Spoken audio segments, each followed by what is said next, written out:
Hello guys, this is your friend Sagar. So screen और thumbnails को देखकर आपको पता ही चल गया आज की जो मेरी वीडियो है वो जॉब अपडेट से थोड़ा सा हट कर है। यानी कि जो आज की मेरी वीडियो है वो है सिलेबस के ऊपर। जी हाँ, मुझे बहुत से व्यूअर्स और सब्सक्राइबर्स से जो कमेंट और पर्सनल मैसेजेस आ रहे थे फेसबुक में कि जो इस एमसीए के माफ़ कीजिए, जो कंप्यूटर एप्लीकेशंस के क्वेश्चंस रहते हैं एग्जाम्स में वो बहुत प्रॉब्लम्स क्रिएट करते हैं जूनियर असिस्टेंट कैंडिडेट एस्पिरेंट्स के लिए। तो बहुत बड़ी यहाँ पे मैं न्यूज़ देने जा रहा हूँ आपको, बिकॉज मैंने अपने accordingly as I was selected 4 time as a junior assistant in different departments. So मैंने जो है अपने अकॉर्डिंगली जो है जूनियर असिस्टेंट के एग्ज़ाम के लिए एक कंप्यूटर के क्वेश्चंस बनाए हैं सिलेबस को देखकर। स्किम्स के लिए ये बहुत बड़ी यहाँ पर रहेगा, बिकॉज मैंने स्किम्स का ही सिलेबस देखा और जेकेएसएसबी के अकॉर्डिंगली जो मुझे पता है मैंने उसके अकॉर्डिंगली जो है क्वेश्चंस बनाए हैं। टोटल मैंने 50 क्वेश्चंस बनाए हैं। अकाउंट असिस्टेंट में भी मैंने 50 क्वेश्चंस का गैस दिया था, जिससे मेरे 26 क्वेश्चंस जो है वहाँ पे आए थे। तो यहाँ पे जो है मैं गैस देने जा रहा हूँ, बट गैस नहीं दूंगा। मैं कहना चाहूँगा कि मैं एक अपने अकॉर्डिंगली मेरी तरफ से जो क्वेश्चंस पुट हो सकते हैं स्किम्स के एग्जाम में और जेकेएसएसबी के एग्जाम्स में, उसके रिलेटेड आपको फ्यू, कुछ ज़्यादा नहीं बट 10 क्वेश्चंस से 15 क्वेश्चंस तक जितने क्वेश्चंस होंगे मैं आपको यहाँ बताऊंगा। टोटल जो है मैं 50 क्वेश्चंस का गैस दूंगा। आपको 50 क्वेश्चंस जो है वो पढ़ने हैं। आई विल डेफिनेटली सपोज कि अगर आप स्किम्स के एग्जाम्स, सपोज कीजिए आप हाई कोर्ट का जो आने वाला एग्जाम है उसमें भी जाते हैं, 35 मार्क्स का यहाँ पे आपको कंप्यूटर एप्लीकेशन आएगा। तो इस 50 में से ज़्यादा नहीं तो 20 से 25 क्वेश्चन वहाँ पे ज़रूर पुट आउट होंगे। सो मैंने अगर हाई कोर्ट के जो एग्जाम है उसके लिए वीडियो तो नहीं बनाई है, बट अगर मैं उसके लिए बनाता तो definitely I will touch 30 to 35 के बीच की जो लिमिट थी क्वेश्चन की वो मैं टच कर लेता आराम से। मेरे गेस अकॉर्डिंगली मेरे जो है वो इसी के कंप्यूटर एप्लीकेशन के हमेशा मोस्टली ठीक ही रहे हैं। As I am see I passed MCA from Jammu university last year, so I have you know what, मुझे एक्सपीरियंस है कि किस तरह के जो क्वेश्चंस है और किस टॉपिक से कितने क्वेश्चंस जो पुट आउट होंगे वो मैं सिलेबस में फिर फर्दर डिस्कस करूंगा। वीडियो को लंबा नहीं लेते हुए, बिकॉज 2G स्पीड से मैं अपलोड नहीं कर पाऊंगा वीडियो इतने ज़्यादा। सो फर्दर थोड़े से क्वेश्चंस का गैस देता हूँ, ताकि अगर आपको वीडियो अच्छी लगेगी, अगर आपको कुछ समझ आता है तो आप मुझे इसकी फर्दर कमेंट बॉक्स में बताइए, ताकि मैं इन जितनी मेरे 50 क्वेश्चंस का जो गैस रहता है हर बार का, वो मैं 50 क्वेश्चंस का गैस यहाँ पे अपने अगले वीडियो लेक्चर पे डाल दूंगा। और जिस व्यूअर्स ने अभी तक मेरे चैनल को सब्सक्राइब नहीं किया है जेके जॉब्स अपडेट पॉइंट को, उसको सब्सक्राइब कर दे और साथ ही बेल आइकन को दबा दे। इन फ्यूचर की जितनी जॉब नोटिफिकेशंस हैं वो आप तक पहुंच सकें। सो फर्दर भरते हैं, स्टार्ट करते हैं अपने इस लेक्चर में। सो पहला क्वेश्चन है जो मेन मेरे अकॉर्डिंगली चला है वो है कि ये क्वेश्चन पूछा जा सकता है स्कीम्स में और जूनियर असिस्टेंट जेकेएसएसबी के एग्जाम में कि कंप्यूटर की जो है मेन मेमोरी वो कौन सी है। सो मैं आपको बता दूं, बहुत से जो यहाँ पे कैंडिडेट्स हैं वो गलत कर जाते हैं। सो मैं आपको बता दूं, मेन कंप्यूटर की जो मेमोरी रहती है वो रहती है रैम, जिसकी फुल फॉर्म में आपको साथ साथ ही बता दूं रैंडम एक्सेस मेमोरी रहती है। 1 नंबर का क्वेश्चन यहाँ पे भी जो है वो पूछा जा सकता है। सो फर्दर बात करते हैं क्वेश्चन नंबर 2 में, which component of computer connected the processor to the other hardware. So मैं आपको बता दूं, जो कंप्यूटर का जो एक कंपोनेंट पूछा गया है यहाँ पे, जो आपके कंप्यूटर को बाकी पार्ट से डिवाइड करता है। सो मैं आपको बता दूं, मदरबोर्ड ही एक ऐसा जो है कंपोनेंट है सीपीयू में हमारे, जो सभी जितने भी डिवाइसेस आप माउस या कुछ भी कनेक्ट करते हैं वो थ्रू मदरबोर्ड पे ही जाके कनेक्शन उनका होता है। और मैं आपको बता दूं, motherboard is also called as the component जिसपे जितनी भी कंप्यूटर्स में हमारे वायर्स जब कुछ भी कनेक्शंस होते हैं वो सभी के सभी इसके साथ कनेक्टेड होते हैं, इंटरकनेक्टेड होते हैं। सो फर्दर तीसरे क्वेश्चन पे आते हैं, वीडियो को लंबा ना करते हुए।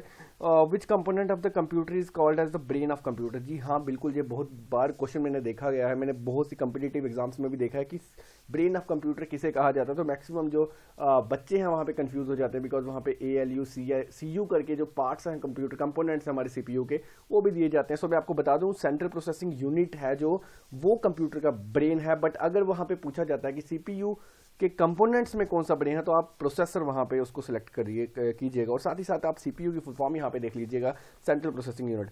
सो फर्दर क्वेश्चन पे भरते हैं जल्दी। फिजिकल कंपोनेंट होता है जो कंप्यूटर का, उसको क्या कहते हैं जनाब? फिजिकल कंपोनेंट जो कंप्यूटर का होता है उसको हम कहते हैं हार्डवेयर, जिसको हम टच भी कर सकते हैं और देख भी सकते हैं। अगले क्वेश्चन में भरते हैं, non tangible part of computer. जी हाँ, जिस पार्ट को आप सिर्फ देख सकते हो बट टच नहीं कर सकते, उस पार्ट को बोलते हैं सॉफ्टवेयर। तो यहाँ पे आपका जो हार्डवेयर सॉफ्टवेयर से क्वेश्चन है यहाँ से राइज हो सकता है जनाब, इसको आप अच्छे से देख लीजिएगा। फर्दर देखते हैं हम अगले क्वेश्चंस क्या है। So what is the smallest unit. जी हाँ, बिल्कुल, मेमोरी का जो स्मॉलेस्ट यूनिट है कंप्यूटर का, मोस्ट एक्सपेक्टेड क्वेश्चन है यहाँ पे, जो जेकेएसएसबी के मैक्सिमम पेपर्स में जो है मैंने देखा है यहाँ पे, और अपने अकॉर्डिंगली ही मैं इसको बना रहा हूँ। सो मैं आपको बता दूं, bit is the smallest unit of the computer memory, जिसका मतलब हम जो कहना चाहेंगे 0 और 1 रहता है, बिकॉज कंप्यूटर जो है वो बाइनरी लैंग्वेज समझता है इन द फॉर्म ऑफ 0 और 1। So bit is the smallest unit of the memory. So आगे चलते हैं, what is the name of the component that is used to read and write data. जनाब, कुछ भी आप कहिए, कंप्यूटर में जितनी भी यहाँ पे जो फंक्शनैलिटी या कुछ भी वर्किंग होती है वो हमारी मेन मेमोरी में होती है। So RAM is the correct answer for this question. So random access memory ये आप अपने माइंड में रख लीजिएगा, बिकॉज इसकी एब्रीवेशंस भी पूछी जाती हैं। सो फर्दर अगले क्वेश्चन में आते हैं।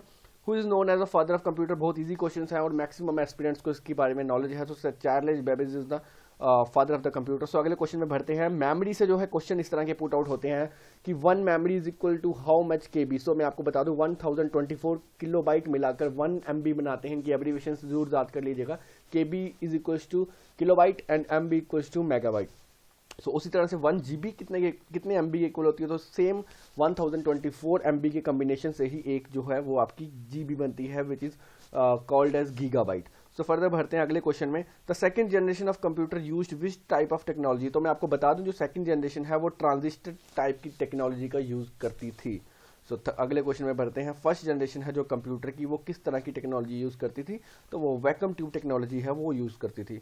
सो अगले क्वेश्चन में भरते हैं। Full form of ALU and CU। जी हाँ बिल्कुल, आपने भी बहुत बार अगर कम्पिटिटिव एग्जाम दिया है तो ALU और CU की फुल फॉर्म बहुत टाइम हर किसी सेट में आती ही आती है, जितने भी ऑनलाइन CBT एग्जाम्स होते हैं।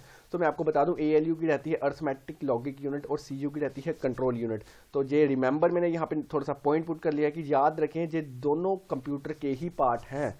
कंप्यूटर माफ कीजिए, दोनों CPU के ही कंपोनेंट हैं, CPU के अंदर ही होते हैं। तो उसकी रिस्पॉन्सिबिलिटीज यहाँ पे साथ में देख लेंगे further. Which part of CPU is responsible for arithmetic operation. जी यहाँ पे आपका क्वेश्चन है जो वो सॉल्व हो गया कि ALU और CU किस तरह से पार्ट है। सो ALU जो होता है वो अर्थमेटिक जितनी कैलकुलेशन रहेगी आपकी कंप्यूटर की वो सभी ALU पे ही रिस्पॉन्सिबिलिटी रहती है ALU की। और उसी तरह से आगे देखेंगे कि जितने कंट्रोलिंग पार्ट्स होते हैं एक्सेप्ट अर्थमेटिक वो सभी के सभी रिस्पॉन्सिबल उसका रहता है CU which is called as control unit. मैंने यहाँ पे इसकी जो है वो एब्रीवेशन नहीं लिखी है, वो आप ऊपर मेरे इस क्वेश्चन में देख सकते हैं, यहाँ पे लिखी हुई है। सो अगले क्वेश्चन में भरते हैं। Dash is RAM a non volatile memory. क्या रैम जो है वो नॉन वोलेटाइल मेमोरी? बिल्कुल नहीं, बिकॉज रैम जो है after shutting off your computer like किसी इलेक्ट्रिसिटी फॉल्ट की वजह से या कंप्यूटर में किसी भी फॉल्ट की वजह से अगर आपका कंप्यूटर बंद हो जाता है तो जितना डेटा आपका मेन मेमोरी रैम पे रन हो रहा होता है वो डेटा सारा एग्जॉस्ट हो जाता है। That means RAM is a volatile memory. We can't say that RAM is a non volatile memory. So यहाँ पे ये जो स्टेटमेंट है ये फॉल्स होगी। सो फर्दर आगे बढ़ते हैं। 1 TB 1 टेराबाइट कितने GB से बनता है? तो ये 1024 GB से बनता है। फर्दर चलते हैं। Is pen drive a secondary memory? जी हाँ, यहाँ पे मेमोरी का ही कंसेप्ट चल रहा है। सो आपको बताना है कि पेन ड्राइव है जो वो प्राइमरी मेमोरी है, जो सेकेंडरी मेमोरी। दो तरह की मेमोरी रहती है, प्राइमरी और सेकेंडरी। ज़्यादा डीप पे नहीं जाऊँगा। अगर आपको मेमोरी पे कंसेप्ट या किसी भी टॉपिक पे कंसेप्ट होगा तो आप कमेंट बॉक्स में प्लीज़ कमेंट कर लीजिएगा, मैं उस पर पर्टिकुलर टॉपिक पे ही वीडियो बना दूंगा पूरी। सो फर्दर मैं आपको बता दूँ कि जो पेन ड्राइव है वो हमारी सेकेंडरी मेमोरी में आती है। So find out the input device. जी हाँ बिल्कुल, इनपुट डिवाइस यहाँ पे 4-5 मैंने दिए हुए हैं यहाँ पे ऑप्शन पे, आप देख सकते हैं। इसमें से आपको एक इनपुट डिवाइस ढूंढना है। तो मैं आपको बता दूँ स्कैनर जो है वो हमारा इनपुट डिवाइस रहता है, प्रिंटर हमारा आउटपुट डिवाइस रहता है, प्रोजेक्टर आउटपुट रहता है और स्पीकर आउटपुट रहता है। तो फर्दर अगर आपको मैं ज़्यादा वीडियो को लंबा नहीं लूँगा, यहीं पे ही खत्म करता हूँ वीडियो को। अगर आपको वीडियो अच्छी लगे या कुछ भी लिटिल बिट समझ आए और आपको लगे कि कुछ आपके बेनिफिशियल रहेगा आपके एग्जाम्स के लिए, 35 नंबर यहाँ पे आप देख सकते हैं। हाई कोर्ट में स्कीम्स में भी आई थिंक 25 नंबर है।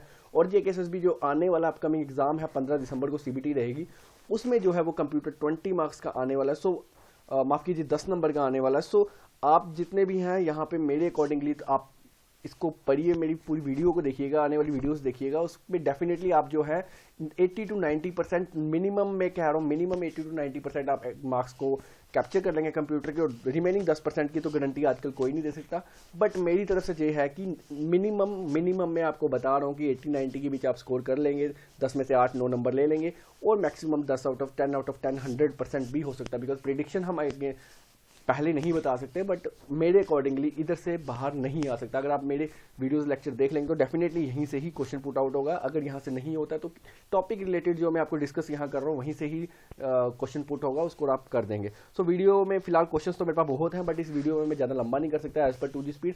बट मैं वीडियोस तभी ही अपलोड करूँगा अगर आप मेरे कमेंट बॉक्स में मुझे बताएंगे कि आपको वीडियो पसंद आई और आप फर्दर जो है वो इस पर डिस्कशन करना चाहते हैं, और पर्टिकुलर टॉपिक पर मैं डिस्कस कर लूँगा यहाँ पे आपके कमेंट बॉक्स के अकॉर्डिंग। सो प्लीज़ कमेंट कीजिएगा, तभी मुझे पता चलेगा कि आपको जो वीडियो फर्दर मुझे सेकंड पार्ट बनाना है या नहीं बनाना है। Thank you so much for watching this video.